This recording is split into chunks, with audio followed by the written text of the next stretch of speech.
Once upon a time, a little Splinter wanted to be a private cop investigator in Afghanistan.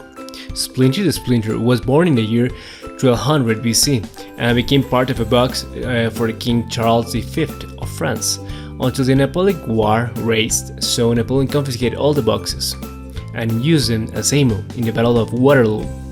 Because, as all we know, the Russians are afraid of beautiful boxes.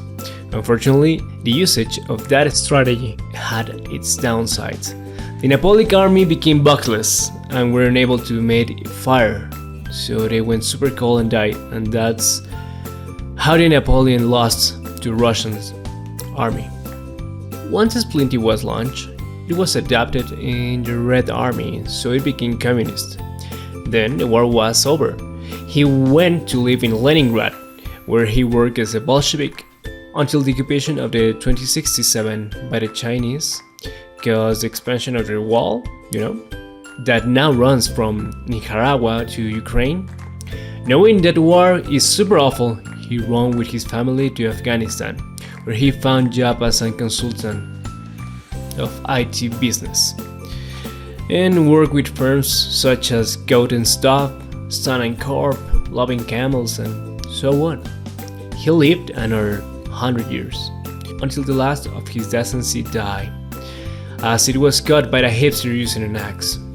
In deep grief and wanted to give his life a new meaning, he applied as a cop in the police department of Afghanistan in the year 2135, as it was always had been his dream to become a private cop.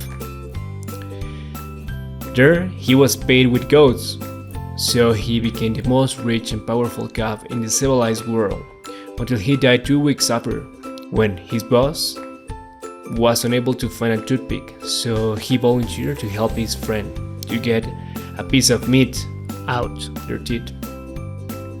Sadly, he died.